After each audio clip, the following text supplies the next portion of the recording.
Ještě jednou děkuji za milé pozvání, srdečné přivítání.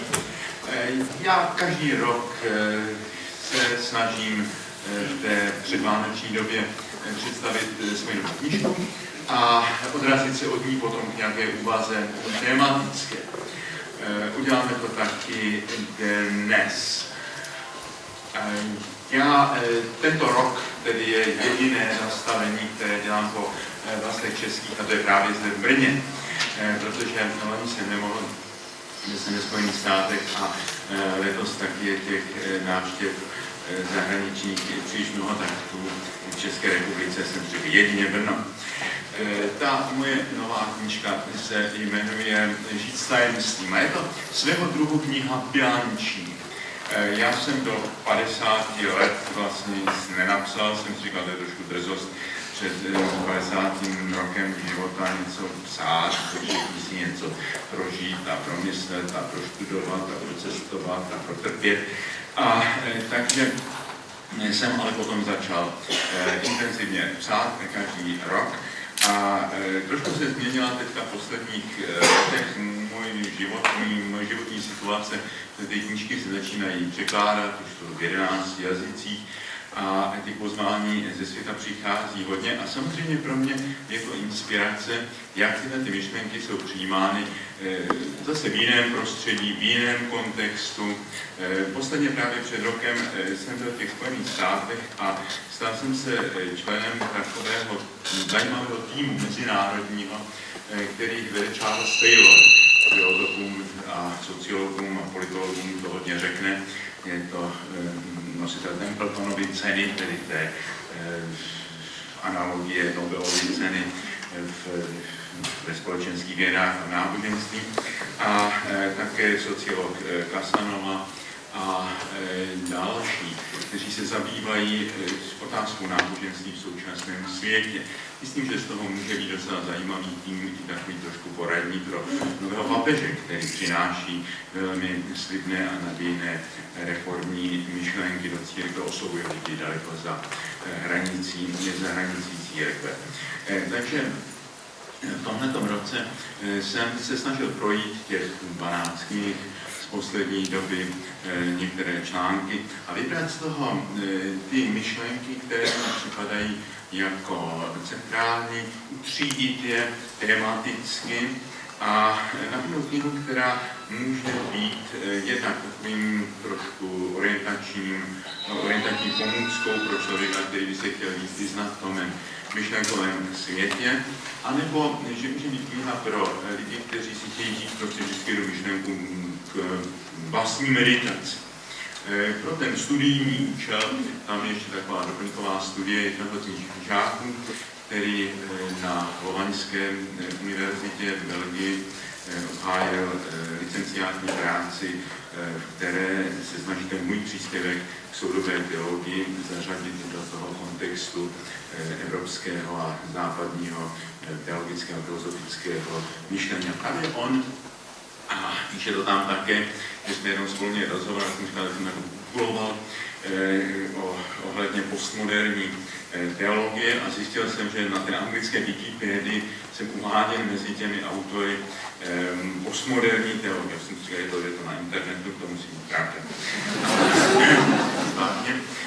Tak dneska se pokusím říct, jak se vlastně cítím v tomto kontextu té postmoderny.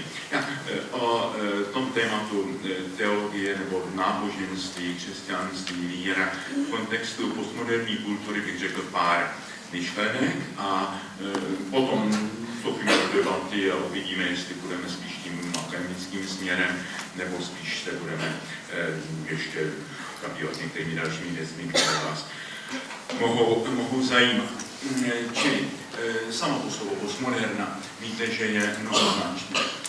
Je mnohoznačné také proto, že to, co charakterizuje tohleto kulturní paradigma, je právě mnohoznačnost, různost, pluralita, odmítání nějaké jedné generální teorie, nějakého jednoho konceptu pravdy.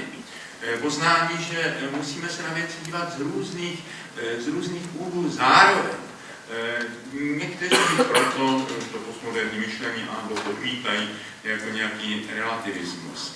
Já si nemyslím, že je to relativismus, přinejmenším relativismus v tom špatném slova smyslu, nějaké zpochybňování základních morálních hodnot a tak dále, že je to spíše perspektivismus.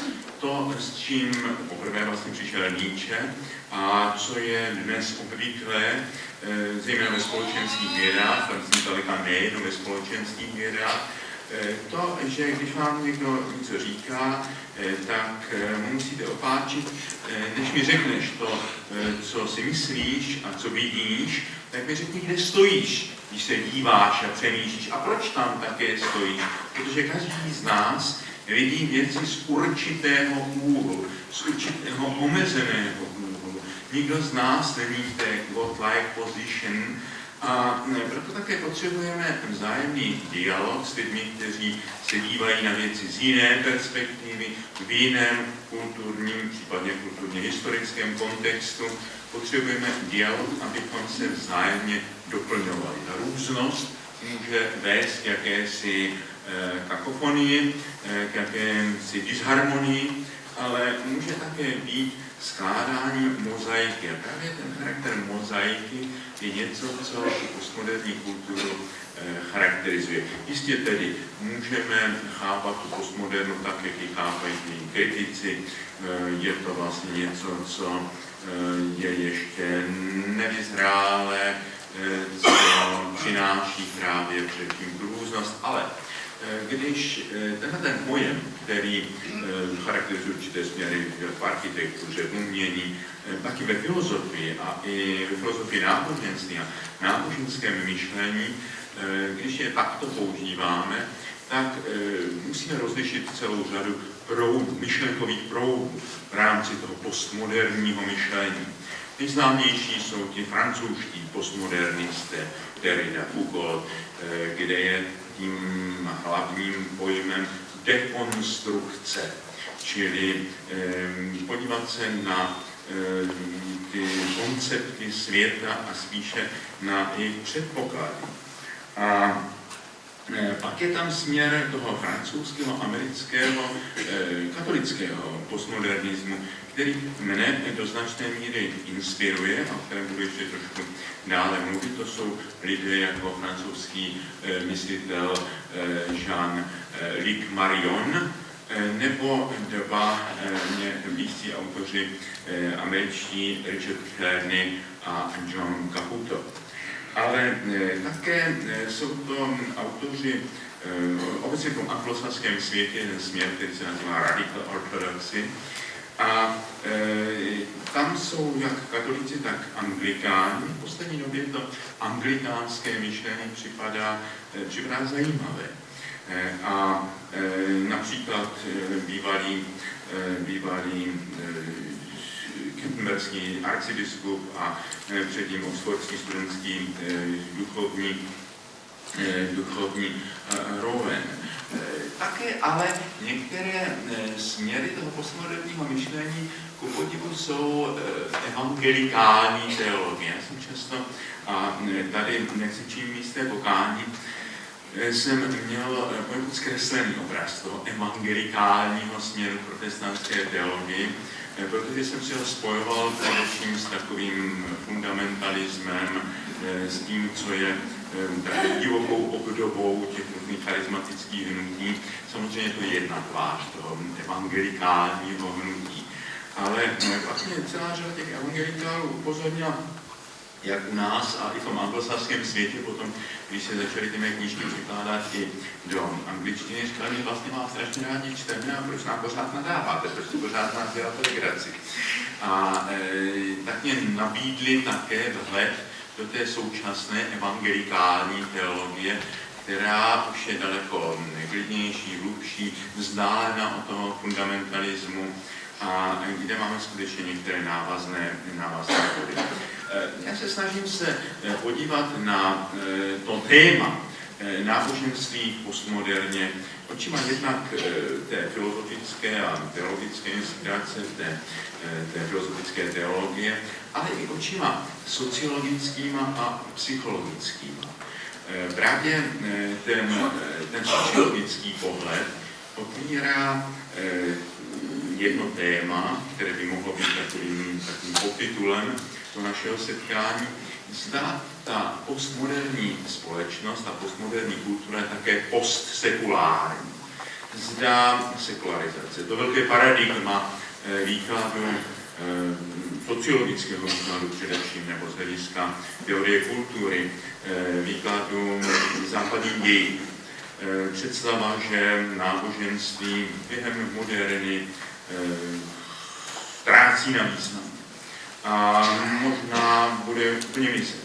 Možná úplně zmizí v některých těch myšlení, představách některých radikálních představitelů spíš sekularismu. Tady bych rozlišil sekularizaci jako určitý historicko-kulturní proces a sekularismus jako určitou ideologii, která vidí tu sekularizaci jako jednoznačně pozitivní směr a očekává od toho nějaký zánik náboženství a blok. Tohleto paradigma, že sekulární společnost a nenáboženská společnost je tím očekávaným cílem dějin, je dnes radikálně zpochybněno a opuštěno. A mnozí hovoří o té postmoderní společnosti jako postsekulární. Tento výraz zejména zavedl německý filozof Jürgen Habermas ve svém slavném projevu na frankfurtském knižním veletrhu v roce 2011. Tváří tvář těm událostem 11. září, kdy se začala šířit taková islamofobie, a když se řeklo islám, tak hned naskočily ty zkrátové asociace, teroristy a tak dále. A kdy mnozí, a zejména ti představitelé takového toho radikálně sekularistického směru, jako je třeba Hopkins a ten takzvaný nový ateismus, tak ti říkali, no za všechny tyhle ty věci může náboženství za 11. září a tak dále. Tenkrát ten arcibiskup Canterburyský celkem hodně odpověděl, že jaksi náboženství se na 11. září podílí asi tak jako letadla. Že kdyby nebyla letadla, tak by taky nebyla 11. září. Takže je třeba rozeznávat instrument, nástroj a skutečné příčiny.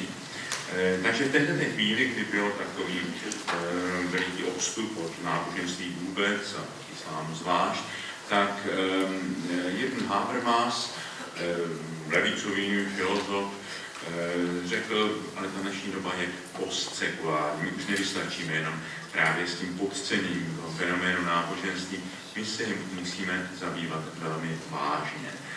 Koneckonců právě tento Jürgen Habermas měl v roce 2004 s kardinálem Ratzingerem, rok před papežskou volbou, Ratzingerovou rozhovor na Katolické akademii v Mnichově, kde došli k názoru, že křesťanství a ten sekulární humanismus se potřebují navzájem, aby navzájem korrigovali své jednostrannosti. Že se potřebují navzájem, že se potřebují doplňovat. To je něco, co je v takovém hlubokém souladu s jednou myšlenkou, kterou se snažím v těch knížkách už léta ukázat. Víra a pochybnost. Jsou dvě sestry, potřebují se navzájem, mohou se navzájem vyvažovat, mohou se navzájem doplňovat. Ta víra, která nezná otázky, kritické otázky, pochybnosti, ta může vést k fanatismu. A stejně tak, jenom ty pochybnosti bez jakési důvěry mohou vést k cynismu. Čili potřebují se navzájem, mohou se vzájemně korigovat, mohou se vzájemně doplňovat, jsou nějakým způsobem komplementární. To je koneckonců něco, co prochází těmi mými knížkami jako takové hlavní poselství. A myslím si, že je to i důvod, proč dneska jsem zván zvláště do těch německých jazykových oblastí od řady a představitelů církve, kteří říkají, ano, tohle to přesně potřebujeme. Najít nějakou klidnou cestu, jednak mezi těma dvěma křídly v církvi, tím tradicionalistickým, někde až fundamentálním, a potom tím takzvaně progresivistickým, který očekává vlastně ty žádoucí změny v církvi pouze od nějakých strukturálních změn. Já se domnívám, že ani jedno z těch křídel, ani to konzervativní, ani to takzvané progresivistické, nemá pravdu. A myšlenka, na které teď pracuji a o které právě hodně přednáším, zejména v té německé jazykové oblasti, bude možná hlavním tématem mé příští knížky a uvádím ji pod názvem Odpoledne křesťanství. A tam se vlastně setkává ten sociologický pohled s tím pohledem psychologickým, zejména pohledem hlubinné psychologie. Protože chci ukázat, že pracuji tam s metaforou, která je inspirována Carlem Gustavem Jungem, zakladatelem hlubinné psychologie, který přirovnává lidský život ke dni, kdy to dopoledne, to je to mládí, ta první polovina života. To je od toho, aby člověk nějakým způsobem vybudoval svou sociální roli, našel své místo ve společnosti, došel určitého profiloval se. A teprve, když stojí oběma nohama na zemi, zakořeněn ve společnosti, prošel tím procesem socializace, tedy ze společenštění, stal se společenskou bytostí, tak když dojde ten jeho život do určité fáze, do vrcholu, do životního poledne, tak často je to okamžik krize. Ta krize může být někdy krize zdravotní, může to být krize partnerská, manželská, rodina, může to být krize v profesi, a nebo to může být takový pocit jakési nudy. Najednou člověk všechno to, co dosud dosáhl, tak mu připadá nevýznamné. A prožívá to, čemu staří učitelé církve říkali pojmem akcedia. Ta akcedia byla přirovnávána jako lenost, byla chápána jako jeden z těch 7 smrtelných hříchů. To není správný překlad, je to jakási pochablost. Je to něco, co je hodně blízké představě deprese, i když deprese samozřejmě má svoji klinickou charakteristiku, nebo toho syndromu burnout, kdybychom se k něčemu měli přiblížit z té sekulární terminologie. Čili určitá únava, vyhoření, to je takový okamžik krize, který říká, každá krize je šance. To je šance, tam jsme na rozhraní. Jestli to odpoledne života budeme prožívat tak, že budeme jenom vylepšovat tu vnější stránku našeho života, budeme dále vršit další funkce a tituly a peníze a kariéru, nebo jestli to odpoledne života vezmeme jako šanci na hloubku, změnit ten hlavní směr té životní energie, jít na hloubku, vyrovnat se s těmi vnitřními obrazy, které otevírají nové kapitoly duchovního vývoje, to je ten proces individuace u Junga a tak dále. No a já používám tuto metaforu, když mám ukázat nějakou diagnózu křesťanství v západní civilizaci. Někteří říkají, tak je teprve vlastně v kolébce, je teprve na počátku svých dějin, třeba Pierre Chardin. Někteří říkají, je už na smrtelné posteli, už do Asína. To říkají někteří ten radikál, ten militantní nový ateismus, ale tohle to psal, to už máme v korespondenci Voltaire s pruským králem Friedrichem, že křesťanství skončí nejpozději do roku 1800 nebo 1850 a tak dále. Já říkám ne, možná, že ten moment křesťanství dnes je právě ta polední krize. Je taková ta siesta, je taková ta únava, je takové to ochabnutí. Ale to je zároveň okamžik rozhodnutí. Dosud 2000 letí to z velké části bylo to budování těch vnějších struktur, ať institučních struktur nebo doktrinálních struktur. A my teď můžeme dál zlepšovat instituce, opravovat, anebo můžeme jít na hloubku. To je právě ta výzva, kterou se snažím v těch přednáškách a v těch knihách a co by mělo být to další téma, ke kterému se chci především věnovat, protože tahle ta kniha je ohlédnutí, je bilance, je tak uklidit si, utřídit si ty myšlenky, než je člověk nadechne k dalšímu kroku. A ten další krok má být toto. Že jsem přesvědčen, že ty boje mezi těmi takzvanými konzervativci a progresisty jsou vlastně spory lidí, kteří se, dvou směrů, které se oba míjí, protože oba vlastně zůstávají v zajetí toho dopoledne dějin. Příliš vážně berou ty struktury. Ti jedni chtějí vrhnout veškerou energii pro to, aby je zachovali tak, jak byli, aby je vrátili do té premoderní společnosti. Mají představu, že ideálem je jakási křesťanská civilizace, křesťanská Evropa a tak dále. Mají nostalgii po středověku, to je nostalgie po něčem, co jednak není, nebude a asi nikdy nebylo. Protože to je romantická vize o středověku. To je vize, kterou si vysnili romantici, když v napětí vůči osvícencům, kteří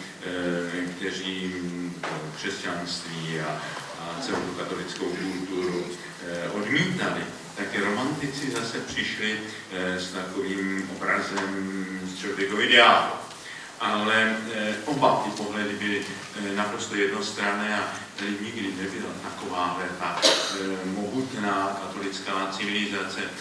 Bylo to trošičku také, tohleto se mohlo držet v době, kdy ta historiografie byla především historiografii opřenou o literární památky. A ty literární památky to tvořily kněží, mniši z velké části, ti jistě vyslovovali jaksi svůj životní pocit, svoji vlastní kulturu, ale bylo to opravdu charakteristické pro tu společnost jako celé. Dnes je jiný trend historiografii. Nevěnujeme se jenom literárním památkám, ale také té historiografii všedního dne. Sledujeme takové dokumenty, jako jsou hlášení farářů, biskupovi těch venkovských klášterů, tomu mateřskému klášteru. Říkají, tady nikdo nechodí celý rok do kostela, tady prostě převažují ty pohanské zvyky a tak dále. Čili zdá se, že to středověké pokřesťanštění se na mnoha místech, a zejména třeba v severní Evropě, týkalo především těch vyšších vrstev, ale příliš nedoniklo do těch lidových vrstev. Možná, že právě to osvícenství, které často bylo chápáno jako něco, co je protikřesťanské, a co samozřejmě následovalo potom, kdy církev ztratila výraznou politickou moc, tak se otevřela veliká šance, že v té chvíli právě přišel jiný typ, například jiný typ biskupů v Evropě.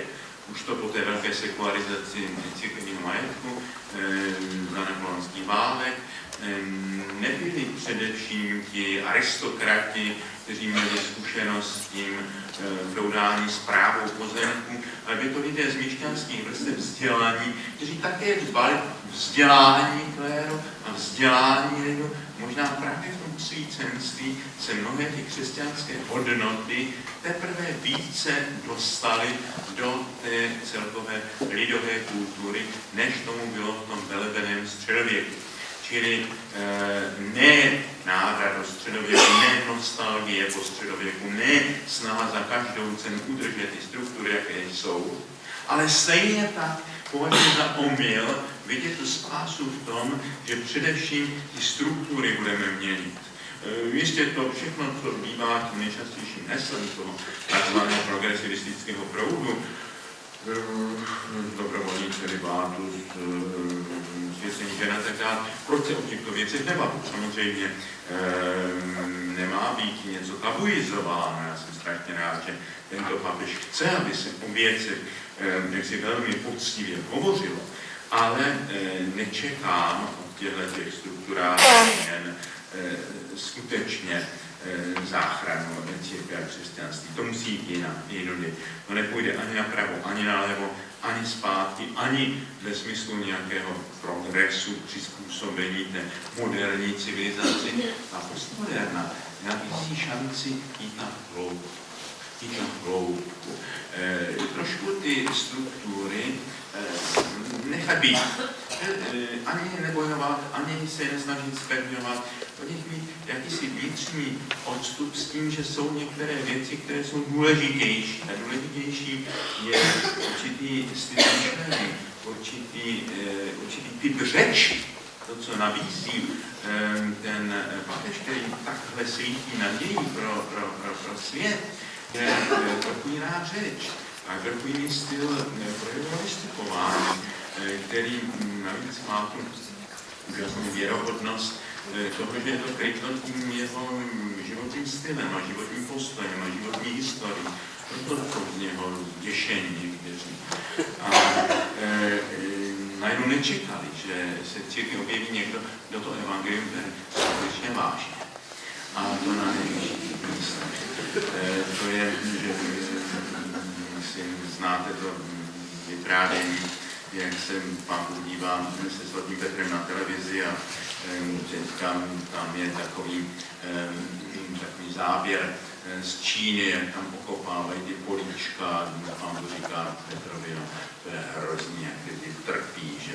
A Petr říká, když si to chtěl, říká si, potu tváře budeš dobývat zemi a tam říká, to se neměl tak doslova.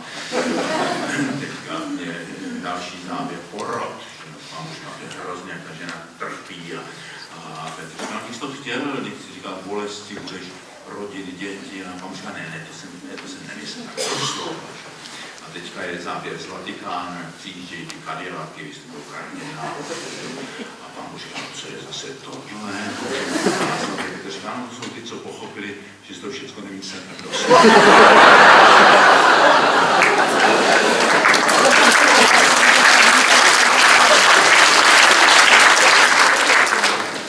Najednou se to prostředí objeví někdo, kdo to myslí doslova. A vážně, že tak to je pro některé opravdu veliký šok. Takže si myslím, že tudy vede cesta. Věrohodnost, osobní věrohodnost, jít na hloubku.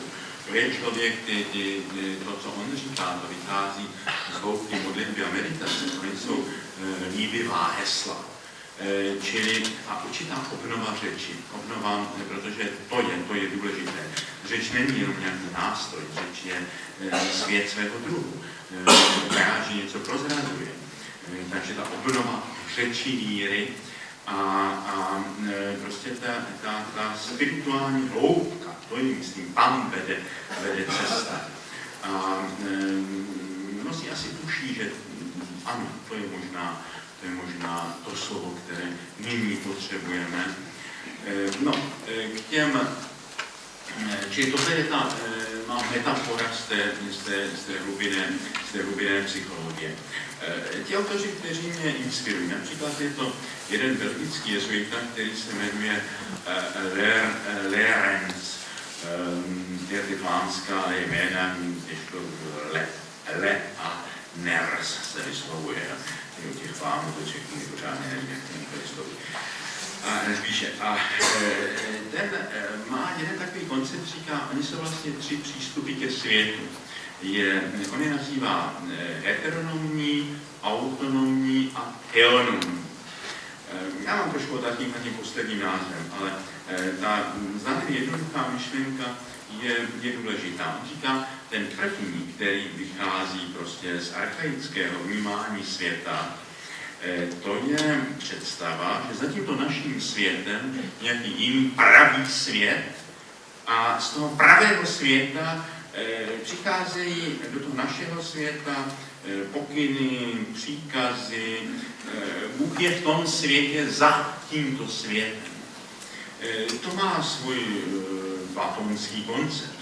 A je to něco, co z velké části ovlivnilo také mnohé autory Bible a mnohé koncilia, mnohé církevní učitele, kdo sdílí ten obraz toho světa za naším světem, tak je na straně mnohých významných autorit dějin křesťanství.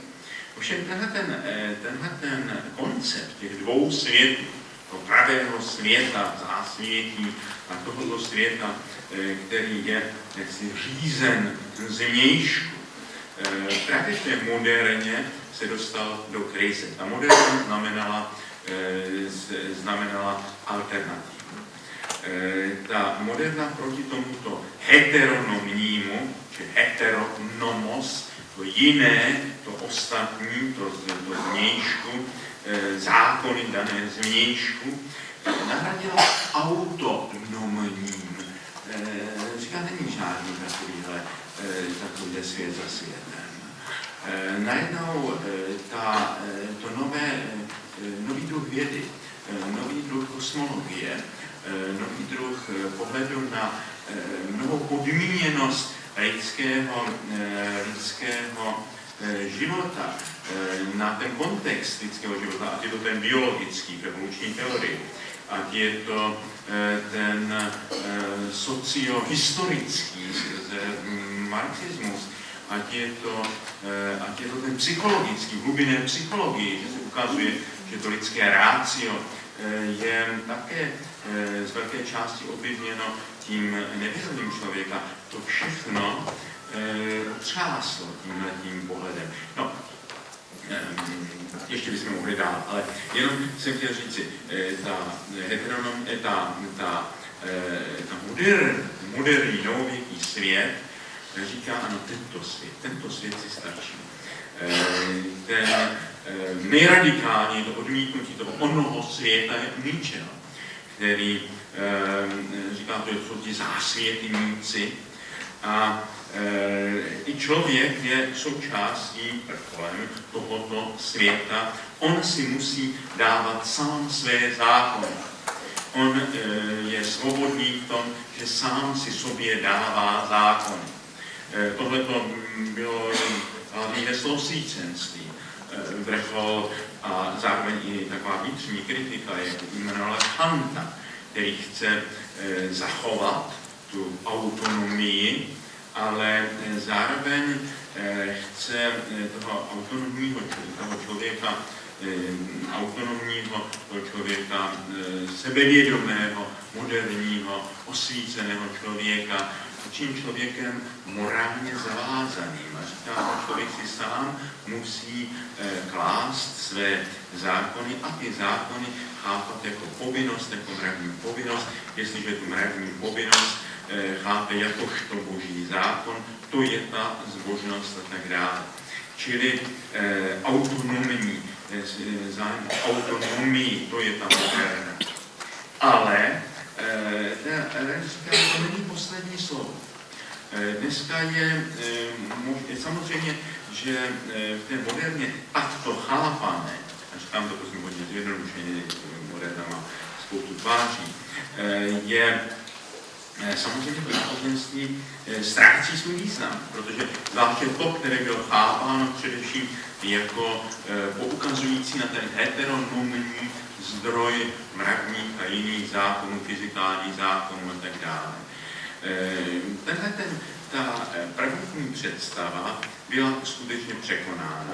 Já jsem přesvědčen, že se k ní nemůžeme vracet. Nějaká nostalgie pro tom premoderním, předosvícenském chápání je podle mě slepá ulička. Já si myslím, že i pro náboženské myšlení bylo strašně důležité, strašnou pomocí i ta kritika toho naivně náboženského obrazu světa, že je ohromnou pomocí pro křesťanskou víru evoluční teorie, která ukazuje, že Bůh není nějaký Big Daddy, nějaký ten velký strýček za kulisami přírody, že není to bezprostřední příčinou vzniku člověka a že jestliže jest Bůh, tak je hlouběji, tak musíme k němu jít, musíme si uvědomit ty zprostředkující prvky, které jsou v tom přírodním vývoji. Stejně tak podobně ukázala prostě ta biblická kritika, že posvícenství najednou se začíná z Biblí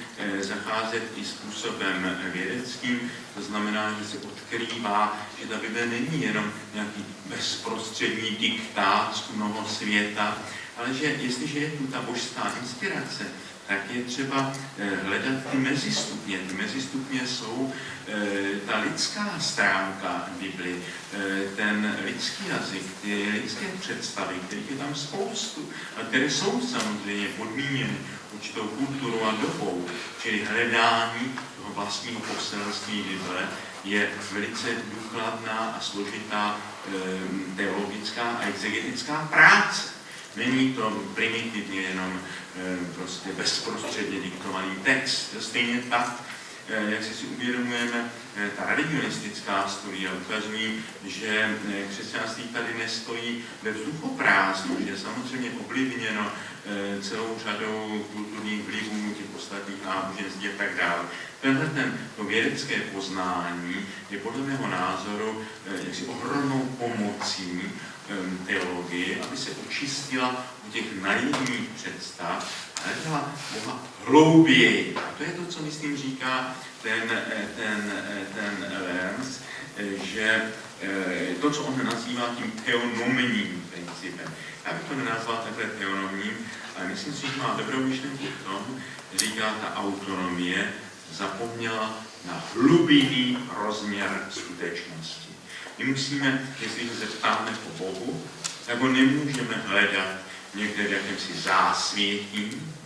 Ani není jenom pouze součástí toho povrchu světa, není nějakým soucnem mezi soucny, být soucnem nejvyšším, ale musíme ho hledat v hlubině skutečnosti, hlubinou skutečnosti. Skutečnost má svůj hlubinný rozměr. Není to jenom ten povrch. Je to jakási hlubina. To není nějaké zásvětí. V té hlubině vede taky cesta i skrze sebepoznání člověka a tak dále. Čili ten hlubinný rozměr. O tom jeden velký protestantský teolog Paul Tillich říkal, kdo ví o hlubině, ví o Bohu. Bůh je hlubina skutečnosti. Ten, kdo nebere život vážně, je ten, kdo nebere život povrchně, ten, kdo hledá tu hlubinu, hlubinné zakotvení a nejenom nějakém pofidérním zásvětí, v hloubce skutečnosti, tam je to setkání s tím tajemstvím, které můžeme nazvat Bůh. A někdo to nazývá jinými jmény. On říká, ten rozdíl není mezi těmi lidmi, kteří se považují za věřící, kteří se nepovažují za věřící, ale těch, kteří ví o hlubině života a těch, kteří ignorují hlubinný rozdíl.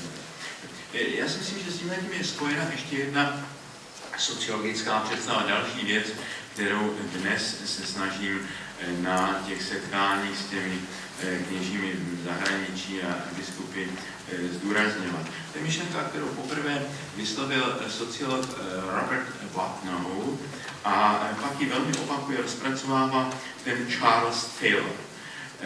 Totiž, že ta hlavní linie dnes nevede mezi takzvaně věřícími a takzvaně nevěřícími, ale mezi seekers a dwellers, mezi hledači, hledajícími a mezi zabydlenými nebo prodlévajícími. Jestliže někdo říká, že v České republice ubývá věřící, tak zpravidla je to na základě toho, že ten pojem věřící, do té kategorie věřící, si započítává jenom ty dwellers, ty zabydlení, kteří jsou identifikováni plně s nějakou instituční podobou náboženství. Těch skutečně ubývá. Ale ubývá také těch, kdo jsou zabydleni v těch dogmatech ateismu. Ubývá těch jistých a militantních ateistů. Ale to, co přibývá, to jsou ti hledači, ti seekers. I mezi věřícími přebývá lidí, kteří svou víru nechápou jenom jako nějaký soubor dogmat, jako nějaký světový názor, jako nějaký výraz konformity s nějakou institucí, ale kteří svou víru chápají jako cestu na hloub. A stejně tak i mnozí, kteří sami sebe označují za nevěřící, také nejsou lidé duchovně a muzikální, také jsou mezi nimi ti hledači. Já se snažím oslovit právě ty hledače a myslím si, že pokud církve i v této zemi se rozhodne na základě toho, do jaké míry bude schopná oslovit tyhle ty hledače. Nebo jestli bude jenom tím obstarávajícím servisem pro ty zabydlené, tak jak si to představili komunisti, že ta instituce je tady od toho, aby uspokojovala náboženské potřeby věřící. Taky, jo, jistě, ale kdyby se orientoval jenom na to, tak za chvíli bude naprosto marginální záležitost. Také nejde jenom o nějakou misi ve smyslu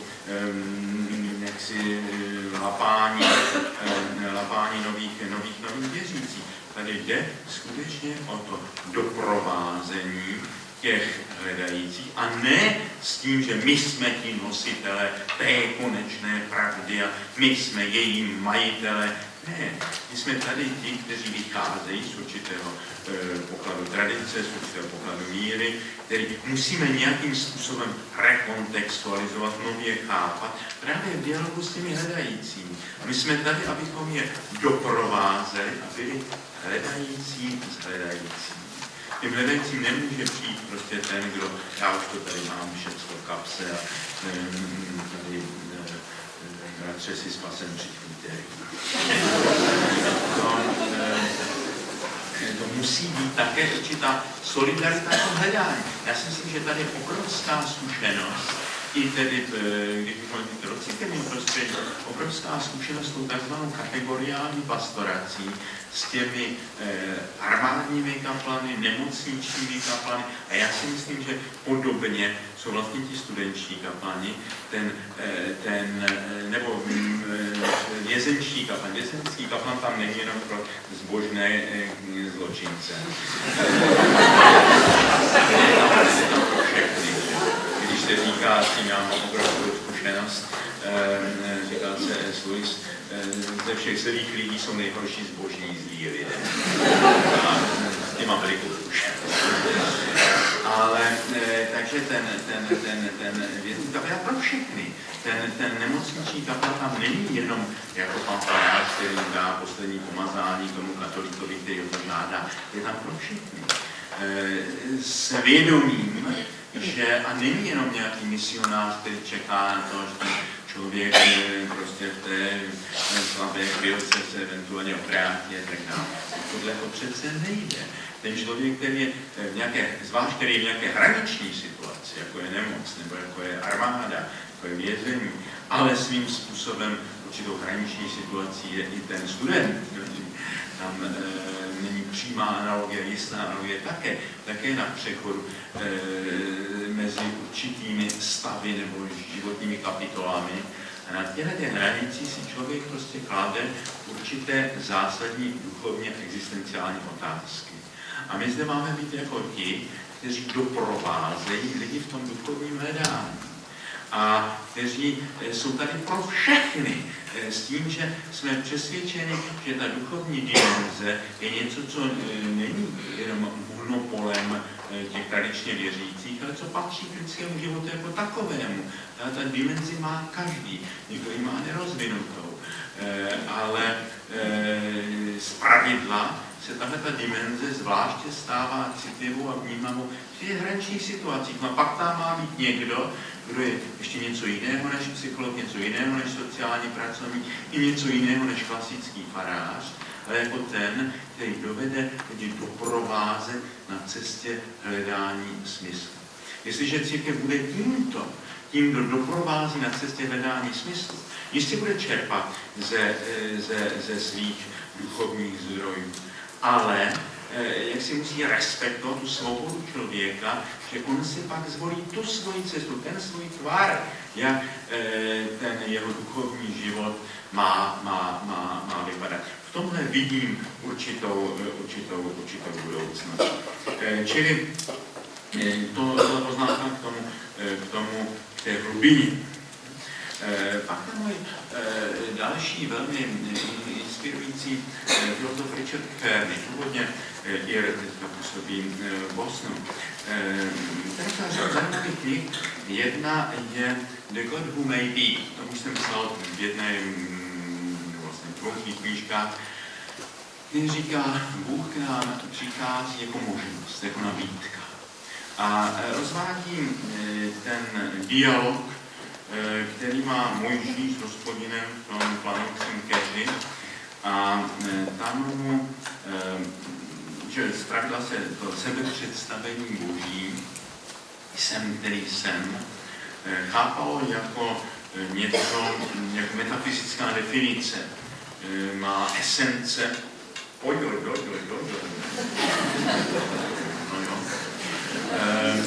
čas. Ta metafyzická esence je existence a esence je oblast celá ta scholastická teorie. To říká, ten správný příklad je budu, který budu, anebo já budu s tebou, když ty naplníš ten úkol, ke kterému tě posílám, tak já budu s tebou. Bůh nepřichází jako nějaký fakt. Bůh přichází jako nabídka, jako možnost. God who may be. A k té Marii taky ten anděl Gabriel přichází a nabízí nějakou možnost. Vstoupíš do toho, co se jeví všem jako nemožné, vstoupíš do té oblasti nemožného, politika umění možného, náboženství nemožného, toho, co je za tím horizontem těch našich lidských možností, toho představitelného, pojmenovatelného, tady je oblast tajemství. A ta víra je odvaha žít s tajemstvím, vstoupit do tajemství. To je to poselství té mé knížky.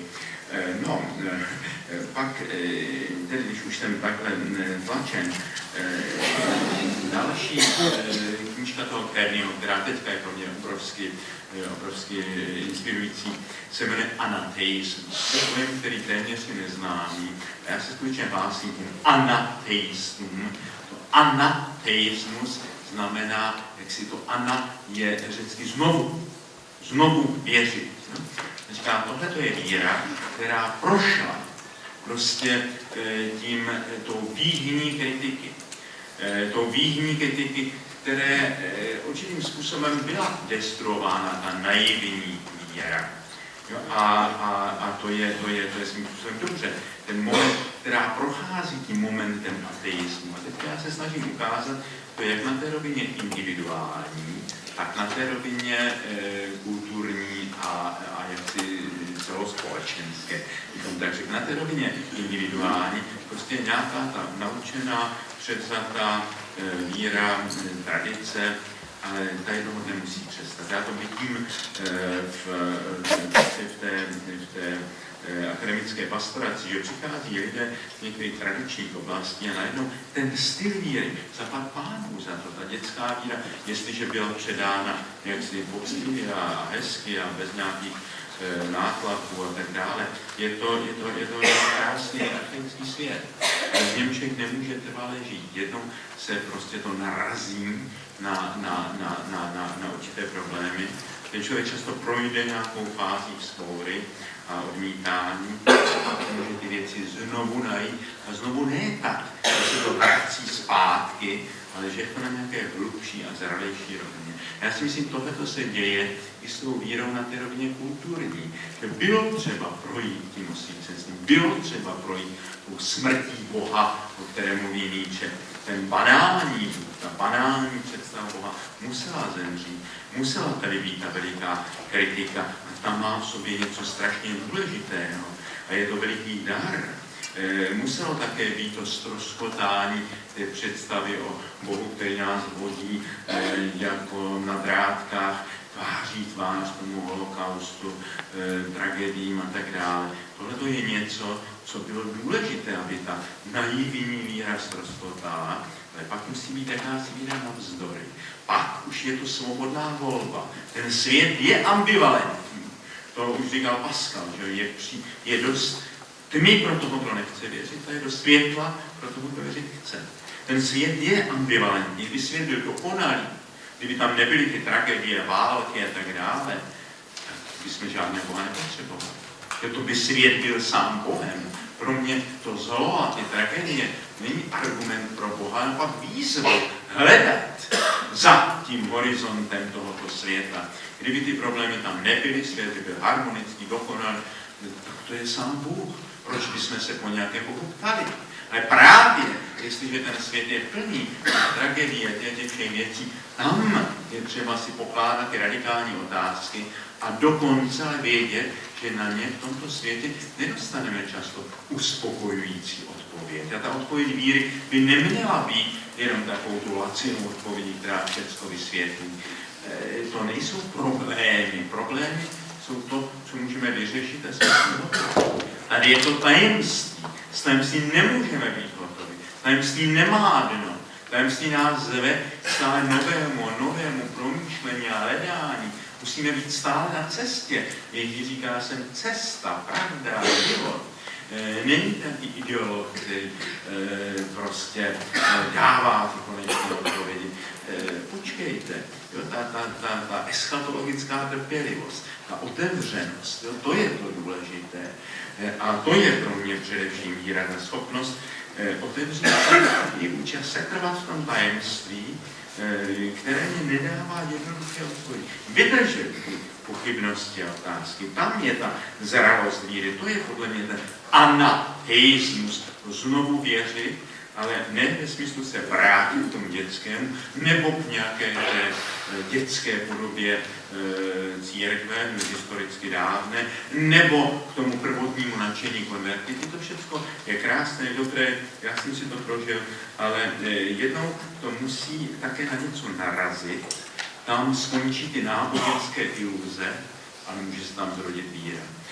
Tady můžu skončit, protože chtěl bych v tom kázání o jezuitu dneska mluvit o Janu od Kříže, mystikovi, který měl svátek nedávno, a který přesně o tomhle to mluví, o těch temných nocích víry. Čili ten anateismus už má za sebou tu zkušenost té temné noci.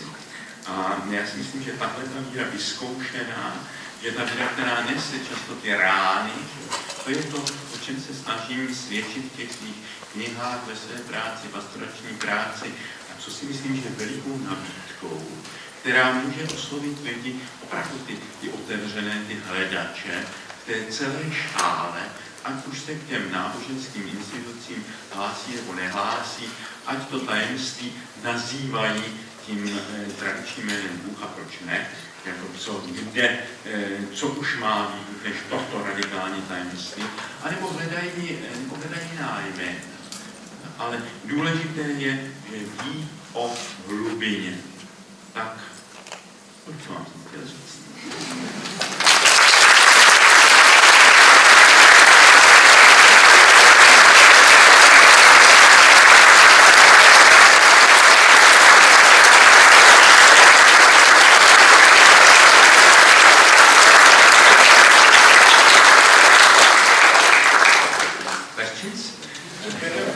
Já mám tady připravený mikrofon, aby jsme, když tak mohli slyšet vaše otázky. Máme prostor zhruba na takových 15 minut otázek. Já se budu snažit, vždycky se přihlašte, kdo by měl nějaký dotaz, já se to budu snažit regulovat tak, aby to byl sociologický vzorek tady z vás, takže pokud je nějaký zájemce o otázku, tak se přihlašte, já se pokusím vám dát mikrofon.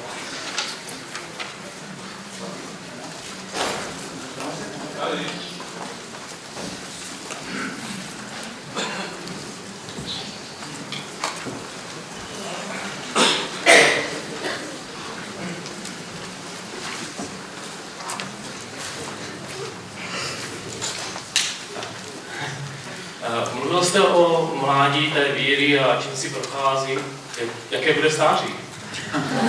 Ano, to je pravda. Bude moudré. Já myslím, že moudrost je ve stáří povinnost.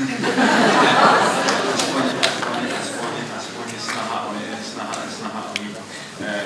Já mám ještě jedno téma, ale to přesahuje možnost to setkání s nic. Jo? To je krásná knížka někdy na jaře od jednoho amerického autora Jima Walta. Proč existuje svět, se to jmenuje. On prostě obcházet celou řadu matematiků, astronomů, filozofů, teologů a kladl si otázku, proč je něco a není spíše nic. Jo? A mě to inspiruje hodně jako přemýšlet nad tím nic. Jo? Ono to bude jistá to stáří. A teď jsem mluvil teda s jedním významným německým teologem, Jürgen Metzem, starý pán 85 let, velmi moudrý. A měli jsme krásný rozhovor a on se chodí také navštěvovat do Starobince a říká, ty by si věděl ty pochybnosti starých lidí. To je něco velmi zvláštního, ty staří lidé mají svoje velmi těžké pochybnosti. A ono je to prostě ta konfrontace se smrtí.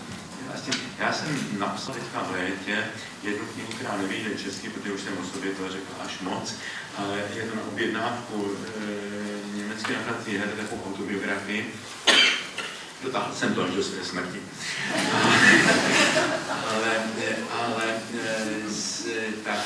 Tam říkám, že ta poslední věta je, že to nic, kterému jdu ve smrti vstříc, že doufám, že je jenom další z tajemných jmen božích.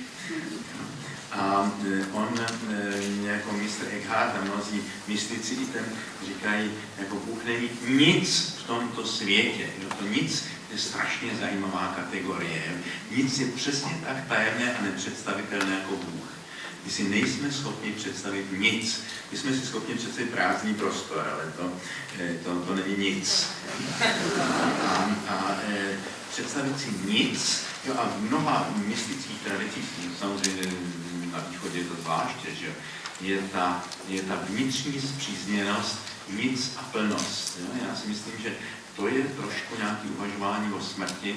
Jo. Na jedné straně nic, na druhé straně plnost. Jo. Takže to stáří je, myslím, konfrontací taky s tím nic. Křesťanský nihilismus. Ale trošku jiné významné slovy, něčem používat. Ale prostor pro další otázku. Četli jste knihu Rozhovory s Robertem Bezákem? Ještě ne. Ze Slovenska dostávám každý druhý rok. Už jste to dostal? A říkám, ještě ne. Říkám, no to je. Ale ještě ne. Ale tak jako dovedu si představit, já jsem s ním sám, jak si řadu rozhovorů vedl. Uspokojil jsem, nebo je zatím skrytá ještě jiná otázka?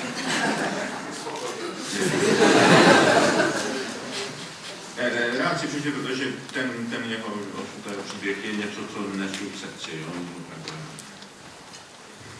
Pane profesore, můžu vás poprosit o takovou konkretizaci vaší představy, jak naše stávající církev třeba v České republice může být pomocníkem těm hledajícím. Jste hovořili, že církev má být tím, který pomáhá hledajícím hledat. Jak by to mohlo vypadat? Má takovou představu konkrétnější? Jo, já si myslím například to, co jsem už řekl, že jako je ta práce třeba těch nemocničních kaplanů, kteří jsou tam prostě proto, že jsou tam k dispozici všem, ať je to věřící nebo nevěřící, ten člověk, který si chce prostě popovídat v nemocnici, protože ta nemoc přináší řadu otázek, kterou prostě není ani doktor, ani sestra o toho, aby to odpověděli, že často mu neodpoví ani ti jeho příbuzní, takže aby byl někdo, kdo s ním může o těch jeho strastech, obavách, na nich prostě v klidu hovořit, jo? Aniž by ho někam manipuloval, ale dal mu možnost ty věci vyslovit a dal mu třeba nějaký náznak, nějaký impulzy k zamyšlení.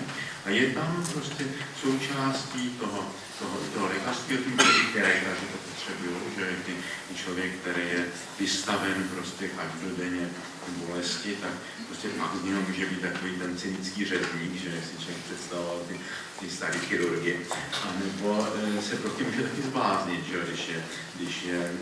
když by byl strašně citlivý a s každým prostě, já jsem to byl terapeutem alkoholiku a narkomanů, že dlouhá léta, že tím, co to znamená, že tam byla část lidí, kdy naprosto cyničtí vůči tomu, že a část lidí, kdy se natolik vcitovali do těch tragédií, že prostě za chvíli to byl ten den a ten samý byli zralí pro psychiatry, že takže člověk musí mít nějaký duchovní základ, aby prostě to unesl, tu konfrontaci s tím utrpením. Takže tohleto, nebo prostě v těch armádních, tam spoustu těch lidí, kteří byli daleko od církve a běžný míry, to je ten náš kaplan, tam byl s náma v těch situacích a byl to pro nás strašně potřebný partner. To si dobře představit. Si myslím, že i některé ty studentské farmacie takhle taky fungují, že v tomhle roce máme 103 katechumenů. Se přihlásilo ke křtu v jedné naší farnosti 103 v roce, kdy je ta šílená proticírkevní kampaň, že když se mluví o Pánu Bohu, tak mě to přeskočí na restituce.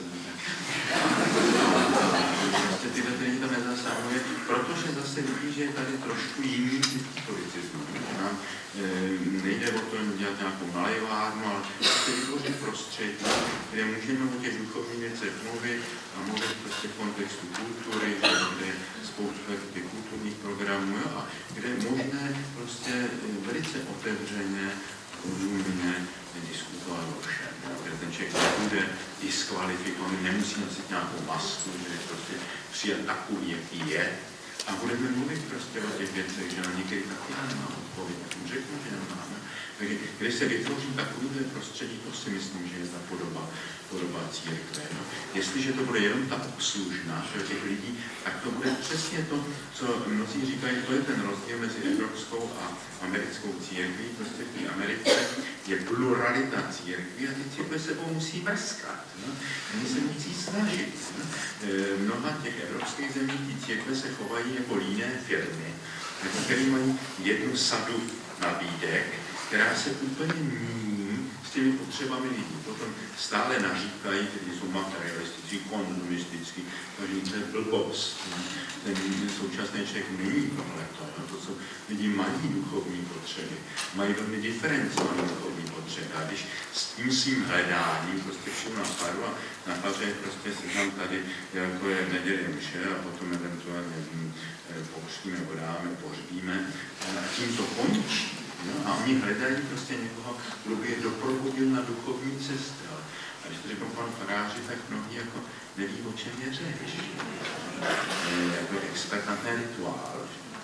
Ale a to je průšvih, samozřejmě. Aby jsme měli prostě lidi, kteří jsou schopni lidi doprovázet na této cestě. A ty mladí jezuiti, jeden žák a tak dále, u nás jako nabízejí prostě ty víkendové programy, že jsou programy meditační, kde se a netradiční způsoby meditace, se s filmem, s uměním, s poezí, s hudbou, jo, ale vede to k nějakému duchovnímu zamyšlení.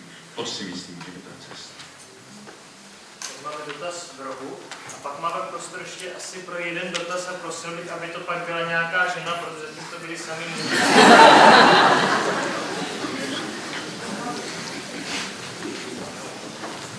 Pozitivní diskriminace. Já mám otázku. Tady, vlevo, úplně vlevo. Vy jste mluvil o té dětské víře a potom o té dospělé. A jako od přerodu jste říkal, že si člověk projde nějakou krizi. Mě to trošku připomnělo vztah mezi zamilovaností a láskou, že jakoby až ta krize to. Přesto znám spoustu párů, kteří jsou spolu hrozně dlouho a kteří jakoby ještě tou krizí neměli a ty jsou spolu třeba 50 let.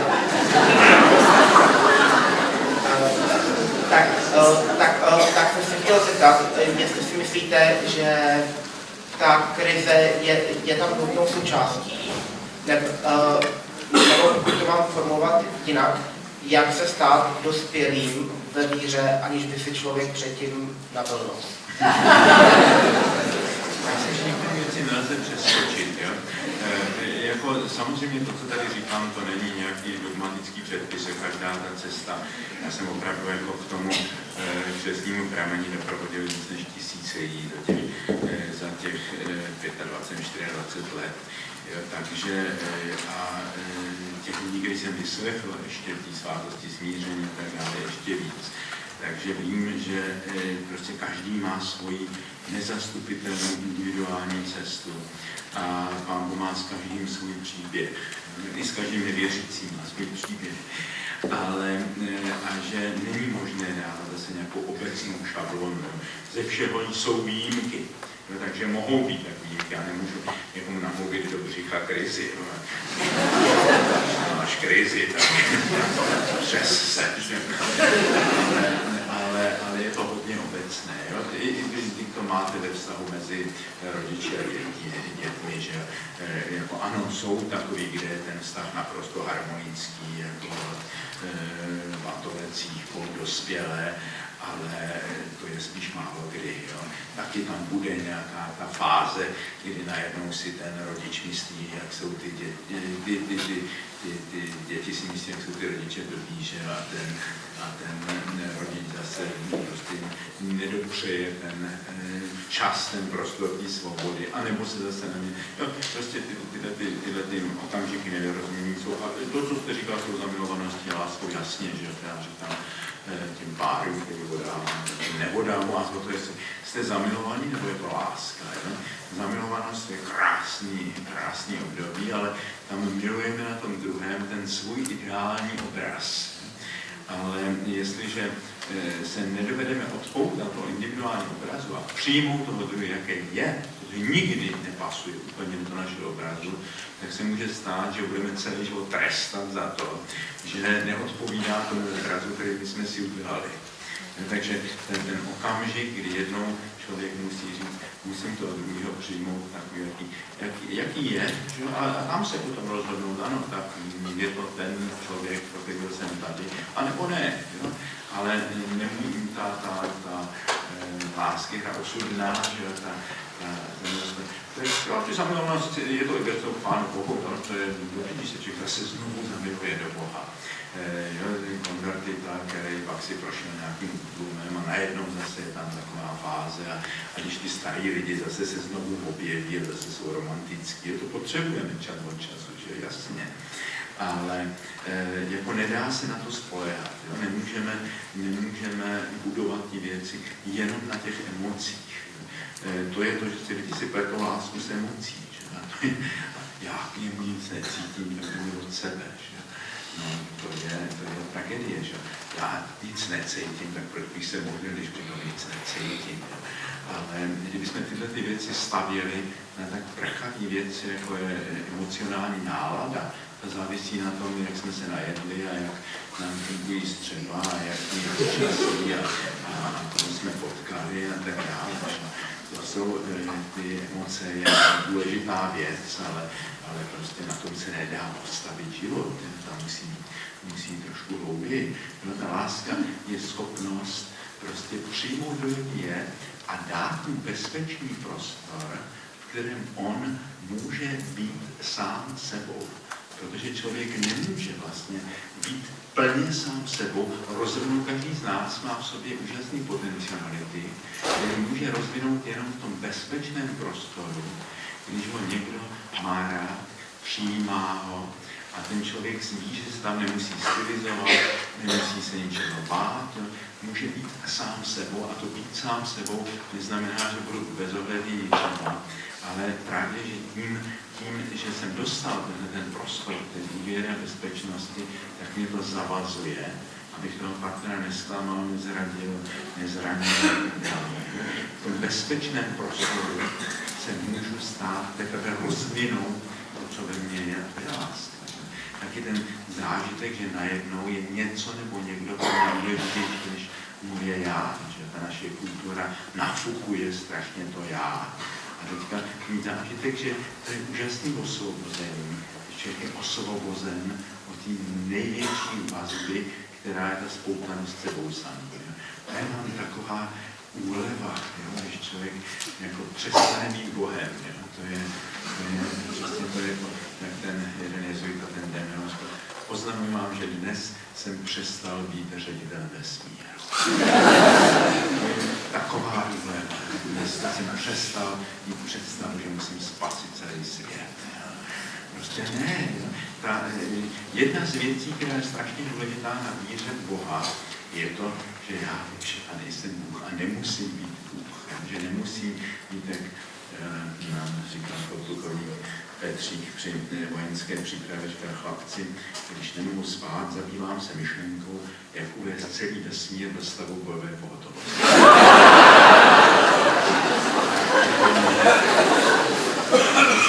Starosti nemusíme mít, když víme o Bohu, tak si nemusíme na Boha hrát, protože to je strašná puška. Je to zbytečná a škodí se tím sobě i druhým. Jo? Takže mít takové to poodstoupení od sebe, a to je láska. Proto se říká, Bůh je láska, protože to je ten zážitek té transcendence, té lásce a překračuju to svoje ego. To jsem osvobozen od sebe.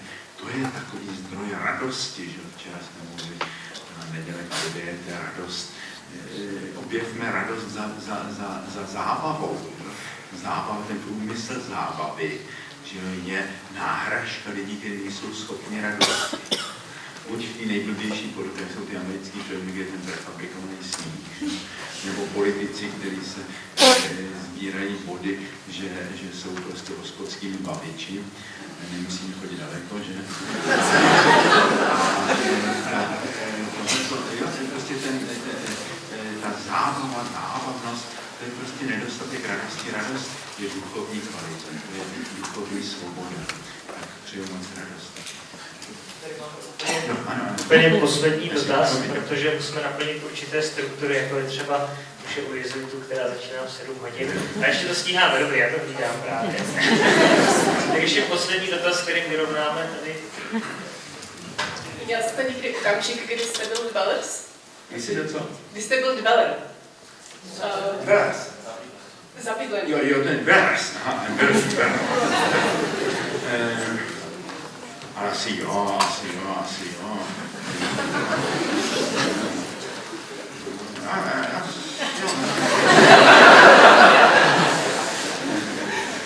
Nebo jsem na svůj myslel, že tak člověk jako, já jsem měl taky takovýto konzervativní období těch konvertitů, těch papeštější než papež.